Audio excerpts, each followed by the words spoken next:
దేశవ్యాప్తంగా సంచలనం సృష్టించిన ఢిల్లీ లిక్కర్ స్కామ్ కేసులో తెలంగాణ జాగృతి అధ్యక్షురాలు కల్వకుంట్ల కవితకు భారీ ఊరట లభించింది. ఢిల్లీలోని రౌస్ అవెన్యూ కోర్టు కీలక తీర్పు వెలువరించింది. కవితపై సెంట్రల్ బ్యూరో ఆఫ్ ఇన్వెస్టిగేషన్ నమోదు చేసిన అభియోగాలను కొట్టివేస్తూ కోర్టు క్లీన్ చీట్ ఇచ్చింది. సాక్ష్యాధారాలు సమర్పించడంలో దర్యాప్తు సంస్థ విఫలమైందని కోర్టు స్పష్టం చేసింది.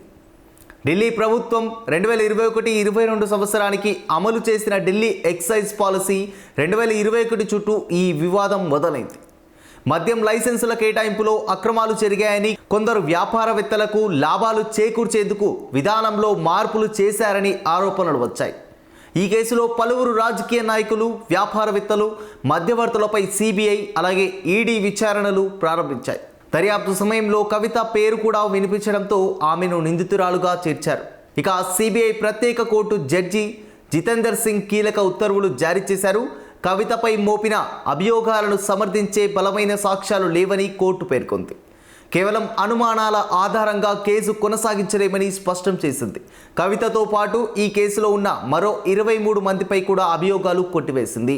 దర్యాప్తు సంస్థ ఆరోపణలను నిరూపించలేకపోయింది అని కోర్టు తన ఆదేశాల్లో పేర్కొంది. ఇక ఈ కేసు నేపథ్యంలో కవిత అరెస్ట్ అయ్యి కొంతకాలం జైలులో ఉన్నారు. తర్వాత బెయిల్పై విడుదలయ్యారు. ఈ వ్యవహారం తెలంగాణ రాజకీయాల్లో పెద్ద చర్చకు దారితీసింది.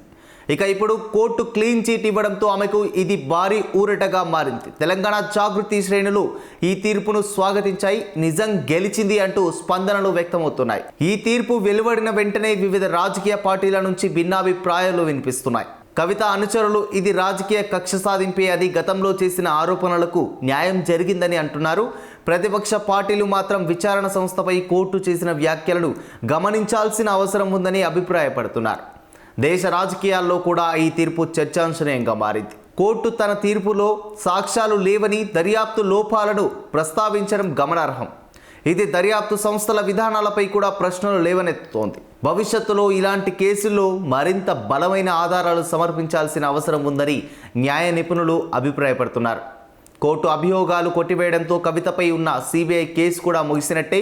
అయితే ఈడీ కేసు లేదా ఇతర చట్టపరమైన అంశాలపై ఇంకా ప్రక్రియ కొనసాగుతుందా అన్నది ఎదురు చూడాలి.